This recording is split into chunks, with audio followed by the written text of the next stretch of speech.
तो hello friends, welcome back to our YouTube channel ITI step forward. तो friend, आज की इस वीडियो में हम बात करने वाले हैं जो हमारा Madhya Pradesh power generating company limited की ओर से जो वैकेंसी निकल कर आई थी हमारे आईटीआई कैंडिडेट्स के लिए। तो उसके हम ऑफिशियल सिलेबस के बारे में डिस्कस करने वाले हैं। तो ऐसे कैंडिडेट्स हैं जिन्होंने अभी तक एमपीपीजीसीएल का फॉर्म नहीं फिल किया है, तो वो अभी ऑफिशियल साइट पर जाकर एमपीपीजीसीएल का फॉर्म फिल कर सकते हैं। और इसमें कितनी वैकेंसी हैं, कितनी पोस्ट वाइज वैकेंसी निकाली गई हैं, तो उन सभी को भी हम डिस्कस करने वाले हैं। इससे पहले मैंने एक वीडियो बनाया था जिसमें मैंने वैकेंसी की अपडेट भी दी हुई है। उसके अलावा हमने एमपीपीजीसीएल की कुछ क्लासेस भी चलाई हैं जो पिछली बार के एग्जाम में बहुत ही ज़्यादा हेल्पफुल हुई थी। तो ऐसे कैंडिडेट्स हैं जो एमपीपीजीसीएल की तैयारी कर रहे हैं और मैकेनिकल ट्रेड से हैं, स्पेशली मैकेनिकल की बात कर रहा हूँ मैं।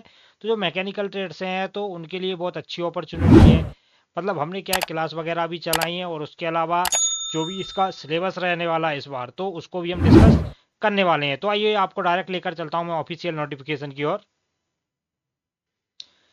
तो ये रहा हमारा ऑफिशियल नोटिफिकेशन। जो वैकेंसी कहाँ से निकल कर आ रही है, Madhya Pradesh power generating company limited की ओर से। मतलब इसके फॉर्म जो है वो भरना स्टार्ट हो चुके हैं और शायद लास्ट, इसकी जो लास्ट डेट है वो भी हम मैं इस वीडियो में मैं आपको बताऊंगा कि इसकी लास्ट डेट कब है। तो ऐसे कैंडिडेट्स हैं जो मैकेनिकल फिटर टर्नर से मशीनिस्ट से भी कैंडिडेट्स हैं, तो उनके लिए क्या है कि मतलब फॉर्म को जल्दी से जल्दी फिल करना है। तो जो भी ऐसे कैंडिडेट्स फॉर्म फिल करना चाहते हैं तो आप बिल्कुल फॉर्म को फिल कर सकते हैं। तो एक बार हम वीडियो में मतलब ट्रेड वाइड वैकेंसी को डिस्कस कर ले लेते हैं। मतलब किस ट्रेड में कितनी प्रकार की वैकेंसी या कैसी वैकेंसी निकाली गई है। तो पहली वैकेंसी है सहायक अभियंता मैकेनिकल की। तो मैकेनिकल का पद कोड क्या है, 01 है। इसमें आप देख सकते हैं जनरल की 6 पोस्टें हैं, एससी की 2 पोस्टें हैं, एसटी की 3 पोस्टें, ओबीसी की 4 पोस्टें हैं और ईडब्ल्यूएस की कितनी पोस्टें दी गई हैं, 2 पोस्टें।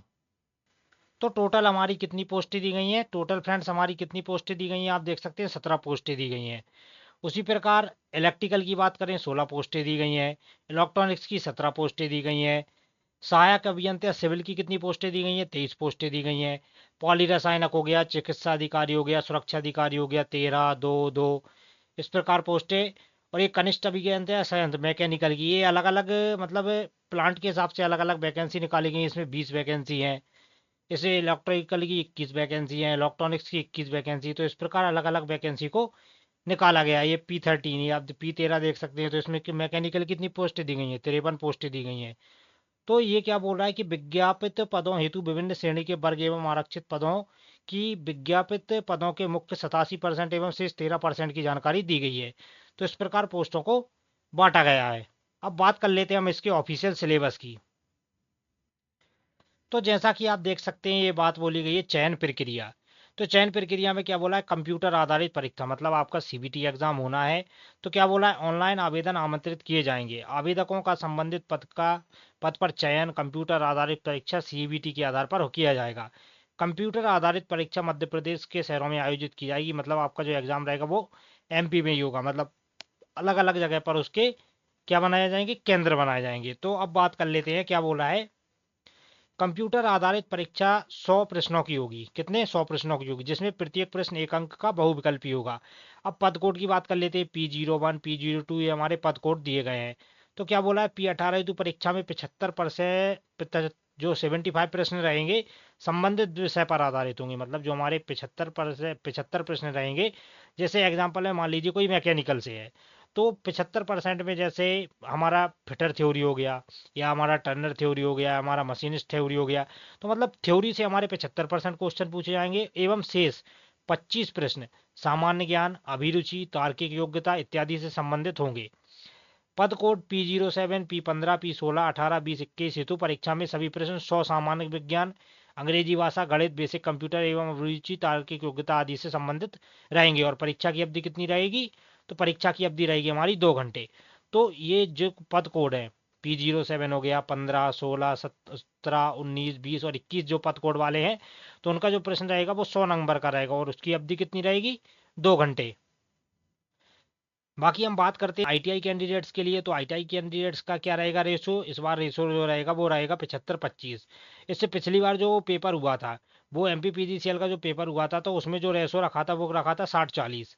मतलब 60 टेक्निकल था और 40 से हमारा नॉन टेक्निकल था, जिसमें हमारा सामान्य ज्ञान हो गया, मैथ हो गया, रीजनिंग हो गया, इंग्लिश वगैरह हो गया।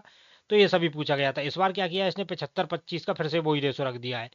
अभी ये जो मैं आपको नोटिफिकेशन बता रहा हूँ, ये हमारा ऑफिशियल नोटिफिकेशन है। तो ऑफिशियल नोटिफिकेशन में तो इसने ऐसा बताया है कि 75% क्वेश्चन जो रहेंगे वो अपने ट्रेड से संबंधित रहेंगे, और 25% जो क्वेश्चन रहेंगे वो अपने मैथ, रीजनिंग, जीके, कंप्यूटर वगैरह से रहेंगे। तो अब ये जो सिलेबस है ये हमारा ऑफिशियल सिलेबस है। मतलब अभी क्या है इसने, अभी तो इसके फॉर्म डलने मतलब स्टार्ट हुए हैं, तो फॉर्म अभी डलेंगे। तो फॉर्म की मैं आपको एक बार डेट और बता दे रहा हूँ कब तक इसके फॉर्म डलेंगे।